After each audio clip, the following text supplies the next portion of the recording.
People love Tommy Shelby from Peaky Blinders. He's a quiet, introverted character and at the same time extremely charismatic. While you don't want to be like Tommy in every way, there are 8 habits you can learn from him to instantly command more respect from the people around you. And even though Peaky Blinders is a scripted TV show, all the psychology covered in today's video will apply to your actual life. Also, this video has a few scenes from season 6, but no spoilers. The first thing that you see from Tommy is that he has slow, relaxed movements. When he isn't physically fighting, he's almost never in a rush.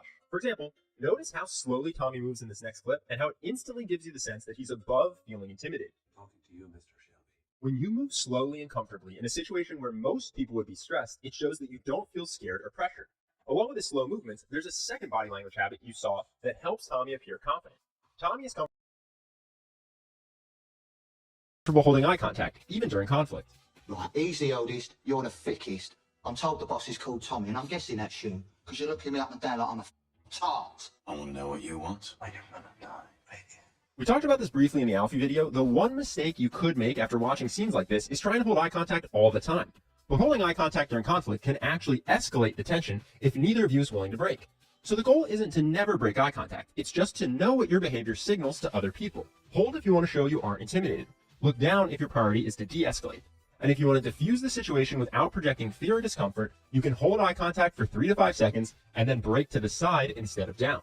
At a high level, Tommy's ability to command respect in moments of conflict comes from the fact that he's not reactive to hostility. Notice how much confidence Tommy can project without even speaking. Being non-reactive shows you feel confident in your ability to handle whatever is happening. It's hard not to respect someone who keeps their cool in situations where most people would lose it. Here's another funny example of just how non-reactive Tommy can be. He researches his enemies. That's why he's been chosen. I am chosen. I'm chosen. The chosen one smoke. This is obviously an extreme example, and hopefully none of us will ever have to deal with trying to keep cool with a gun to our head. But it's a good example of how Tommy's non-reactivity projects confidence under pressure. Of course, the goal here isn't to fake that you're okay while freaking out on the inside. It's to cultivate a genuine, deep internal confidence. We'll talk more about how to do that at the end of this video. There is one more quick body language habit you should steal from Tommy if you want to command attention specifically in large groups. Be as big as your audience. Scale up your hand gestures when you're speaking to more people. But the main thing is, you spied the provocation from the cavalry. Now fight it. But it is you, my friends, who must offer the cuts in wages. Dignity. That would be unpatriotic. Moving beyond body language, the next way you can command respect is by focusing on how you speak. The first thing you notice about Tommy when he speaks is that his word choice shows conviction. Specifically when he talks about his plans for the future, he doesn't say, I hope to, or I want to, but I will. Just a few more minutes to go, and you will change your ways, and I'll change your world. Beyond word choice, you can show conviction with just your tone. Many people do the opposite, ending in upward inflection, making statements sound like questions. This gives the impression that you're unsure of yourself. As an example, compare Tommy's tone in this next clip to Gina's. What are Michael's real intentions towards me, Gina? And if you lie, I will know.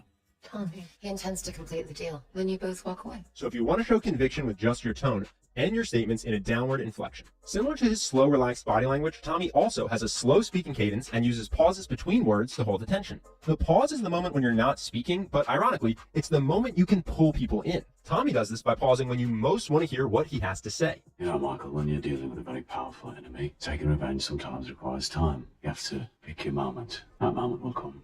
You may worry that speaking slowly and pausing a lot will lead to people cutting you off. The way you can prevent this isn't by rushing to finish or giving up on your thought halfway through, but by continuing to speak in that same slow speaking cadence until you're at least finished your sentence. Watch this next clip as an example you can model.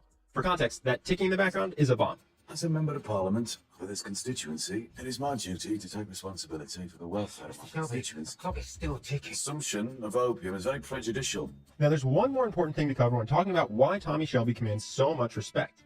He doesn't have to shout or raise his voice because either he knows what you desperately want and can give it to you, or he knows what you desperately fear and can prevent it. So his quiet words carry massive weight. As an example, let's go back to earlier in that Chosen One scene when they first threatened Tommy. You were one decision away from death, Mr. Shelby. So stuff. It's mine. Tommy projects confidence because of everything we've spoken about so far in this video. But why is he able to be so calm and non-reactive under pressure? Because he knows he's not actually in danger. Watch why.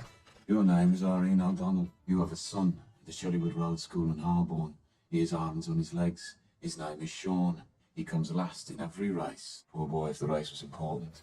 We touched on this in our first Tommy video, and it's one of his defining features. He wields tremendous power over people using carrot stick motivation. Now, obviously, we don't want to be threatening to murder children, so how on earth can you actually apply this to your own life? Well, let's say you want a raise or a promotion from work. A lot of people would just go in and say, hey boss, I've been working here a long time. I would really like a raise. Can I have more money? Very focused on I, not very persuasive. How could instead you apply carrot stick